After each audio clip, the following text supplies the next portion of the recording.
Hey everyone, welcome to today's Explainer. I am absolutely thrilled you're here with us today because we are about to uncover something truly fascinating. We're pulling back the curtain on the automated brain behind the modern internet. It's a technology that quietly powers almost everything you do online, and it remains a complete mystery to so many. So get ready, because we are demystifying Kubernetes. Right? So think about it for a second. Imagine you're managing, say, 500 Linux servers. And on these servers, you've got web servers, APIs, databases, caches, maybe some AI services, and they're all running simultaneously. Suddenly, traffic spikes tenfold out of nowhere. Or an absolutely crucial server just randomly crashes. How do you handle that manually without your entire platform going offline? Well, the short answer is, you don't. It's literally humanly impossible. Okay, let's dive right into this. To solve that exact impossible problem, Kubernetes, or KS as you'll often hear it called, was created, originally by the engineering team at Google. Today, it's the invisible engine powering absolute titans like Netflix, Spotify, and OpenAI. We're talking about platforms that rely on Kubernetes to seamlessly process millions, sometimes hundreds of millions, of requests every single day. It essentially acts as a massive data center operating system, stepping in to automate everything from server allocation to traffic routing. Section 1. The Data Center OS. Section 2, K8S Brain and Body. So to really understand this beast, we have to look at its anatomy. The brain of Kubernetes is called the control plane. This is the mastermind of the whole operation. And here's a really crucial thing to remember. It doesn't actually run your applications. Instead, it operates in a purely managerial role, making all the high-level decisions for the entire cluster. It manages the system, schedules where workload should go, and continuously keeps track of the overall state of your infrastructure. Now, what's really interesting here is how we can map these super intimidating technical terms to highly relatable human roles. Take the kubeap server. That's your entry point. Literally every command goes through it. Then you have etcd. Think of this as the cluster's memory. It's a database storing every configuration and state. If etcd dies, well, your cluster essentially gets amnesia. The scheduler acts as the matchmaker, carefully pairing your workload with the perfect server based on available CPU and memory. And finally, the controller manager is the enforcer, constantly double-checking to make sure the reality of your servers matches exactly that you originally asked for. So if the control plane is the brain, the worker node is the body. This is where your containers actually live, sweat, and execute their code. Each worker node takes orders directly from the control plane and features a few really critical pieces. You've got a kubelet, which acts as the local node administrator. You have a container runtime, something like containerd, to physically run your apps. And then there's the kubeproxy, which handles all the crucial traffic routing. Section 3. Pods and Networking Magic. Okay, we got to clear something up right away because it's a super common myth.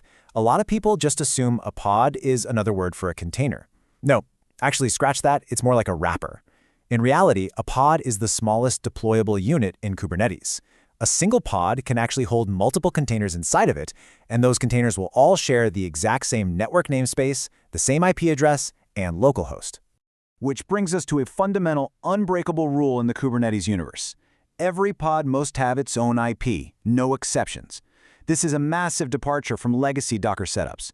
By giving every pod its own unique IP address, Kubernetes allows pods to communicate with one another as if they were physical computers on the very same local network, completely regardless of which physical server they're actually sitting on. So how does it pull off that networking trick? Through what's known as an overlay network. It's like a giant invisible nervous system. When a pod is born, a virtual Ethernet pair connects it to a Linux bridge. From there, Container Network Interface plugins, or CNIs, take the wheel. Modern CNIs, like Cilium for example, use this cutting-edge Linux technology called eBPF to route traffic with lightning speed, completely bypassing older, slower methods like IP tables. If a packet needs to jump to a totally different physical node, it gets wrapped in a VXLAN UDP tunnel, fired across the network, and unpacked on the other side. It is incredibly complex, but it works instantly in the background.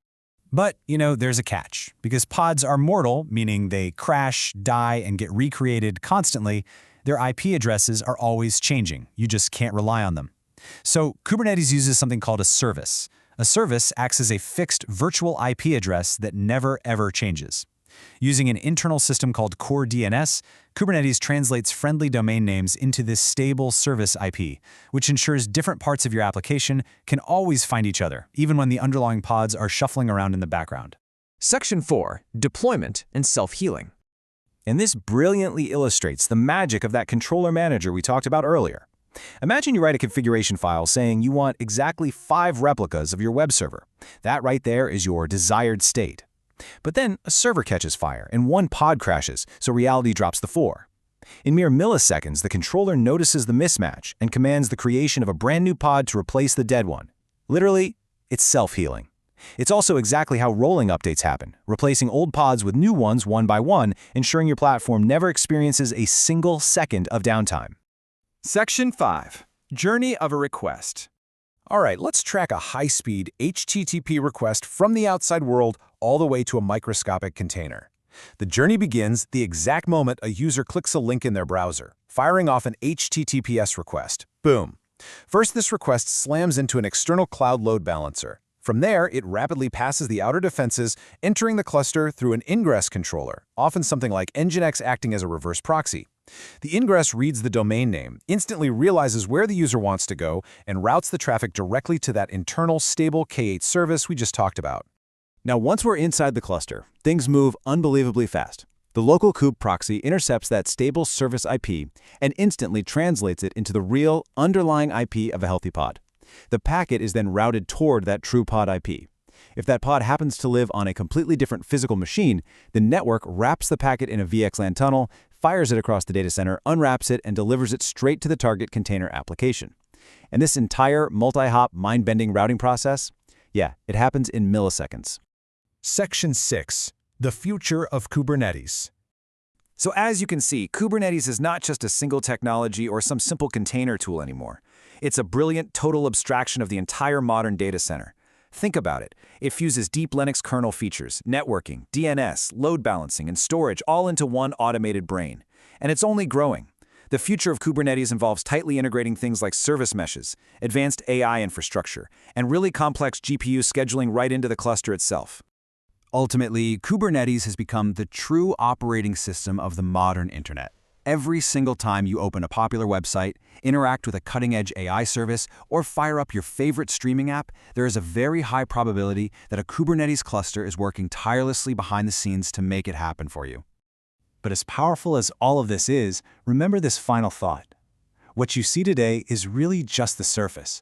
The true, deeply complex world that makes Kubernetes possible is hidden way down in the Linux kernel, in eBPF, in IP tables, and in network namespaces. There's an entire universe waiting to be explored down there.